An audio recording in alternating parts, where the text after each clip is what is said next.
আপনি অন্যের ভিডিও দেখেন, অন্যরা কি কাজ করছে সেইগুলো দেখেন, অন্যরা কি পোস্ট করছে সেগুলো দেখেন। আরে দেখে আপনি মনে করেন আপনি অনেক কিছু শিখছেন, কিন্তু আসলে আপনি শিখছেন না।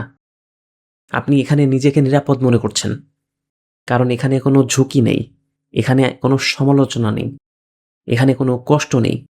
তাই আপনি এইগুলো দেখে দেখে নিজেকে সান্ত্বনা দিচ্ছেন আর ভাবছেন আপনি অনেক কিছু শিখছেন, কিন্তু বাস্তবে আপনি দেরি করছেন, আপনি পিছিয়ে যাচ্ছেন, আপনি সময় নষ্ট করছেন।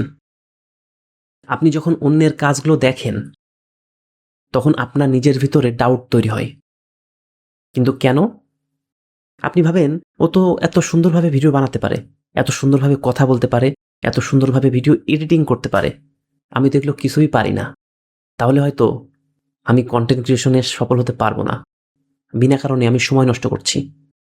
কিন্তু এখানে আপনি একটা জিনিস বুঝতে পারছেন না, আপনি যার ভিডিওর সাথে নিজেকে কম্পেয়ার করছেন সেই ভিডিওটা হয়তো তার 500 নাম্বার ভিডিও। আপনি তার 500 নাম্বার ভিডিওর সাথে আপনার প্রথম ভিডিওকে তুলনা করছেন।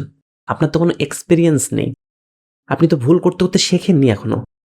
যত বড় বড় কন্টেন্ট ক্রিয়েটররাই আছে না কেন, আপনি তাদের প্রথম ভিডিও যে দেখেন সেগুলো কতটা ভালো, সেগুলো কিন্তু বেশি একটা ভালো না। সেখানে ভুল আছে, সেখানে অদক্ষতা আছে, সেখানে প্রফেশনাল কোনো ব্যাপারে দেখবেন আপনি খুঁজে পাবেন না।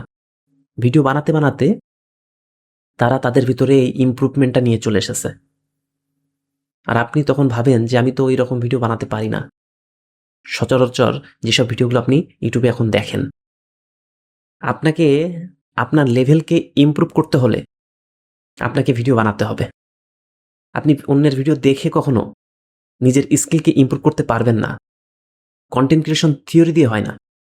কন্টেন্ট ক্রিয়েশনে সাকসেস হতে গেলে লাগবে প্র্যাকটিক্যাল ইমপ্লিমেন্ট। আপনার নিজের ভিডিও ক্রিয়েট করতে হবে, আপনার নিজেকে ভুল করতে হবে। আপনি যত বেশি ভুল করবেন তত বেশি শিখবেন, তত বেশি আপনার ডেভেলপ হবে। তাহলে এই চক্র থেকে বের হওয়ার উপায় কি? আপনি প্রতিদিন কিছু সংখ্যক ভিডিও দেখেন আপনার নিজেকে মোটিভেট করার জন্যে, কি ধরনের ভিডিও চলছে এটা বোঝার জন্যে, কিন্তু অনেক বেশি সময় এখানে নষ্ট করবেন না। আপনি প্রতিদিন 1 ঘন্টা রাখবেন আপনার নিজের ভিডিও বানানোর কাজে, আর ওই 1 ঘন্টার ভিতরে আপনি বিভিন্ন কাজ ভাগ করে নেবেন। ধরেন একদিন আপনি শুধুমাত্র স্ক্রিপ্টই লিখবেন, আর কোনো কাজ করবেন না। কি ভিডিও বানাবেন, সেই ভিডিওতে কি কথা বলবেন সেই রিলেটেড শুধু স্ক্রিপ্ট লিখবেন। ওই দিন আপনার আর কোনো কাজ নাই। তারপরের দিন কি ভিডিও বানাবেন তার টাইটেল, তার ডিসক্রিপশন, তার থাম্বনেইল, তার ট্যাগ, এইগুলো রেডি করে ফেলবেন। তারপর দিন আপনি ভিডিওটা রেকর্ড করবেন, তারপর দিন আপনি ভিডিওটা এডিট করবেন। আপনি এইভাবে ছোট ছোট ধাপে কাজগুলো ভাগ করে নেন, তাহলে দেখবেন আপনার উপর বেশি একটা প্রেশার পড়বে না, কাজ করার প্রতি আপনার ইচ্ছা তৈরি হবে।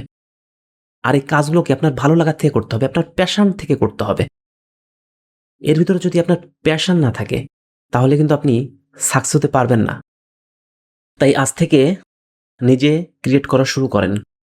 একটা নোটবুক কিনেন, সেখানে আপনি কি কি বিষয়ে ভিডিও বানাবেন তার একটা লিস্ট করে ফেলেন। কোন দিন কি ভিডিও বানাবেন, কোন দিন কোন ভিডিও রেকর্ড করছেন, এগুলো নিয়ে প্ল্যান করেন।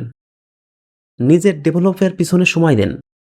আরেকটা কথা, অনেক সময় বিভিন্ন ধরনের ভিডিও কিন্তু আপনাকে ভুল পথে পরিচালিত করে। কিরকম?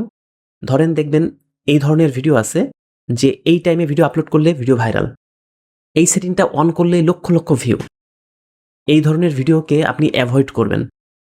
ভিডিও তখনই ভাইরাল হবে যখন আপনার ভিডিওর ভিতরে ভ্যালু থাকবে, যখন ভিডিও থেকে অন্য কেউ শিখতে পারবে। সো আপনার মূল কাজ হবে আপনার ভিডিওতে ভ্যালু অ্যাড করা। আশা করি আজকের ভিডিওটা আপনার কাজে লেগেছে। আজকের ভিডিওটা এখানে শেষ করছি।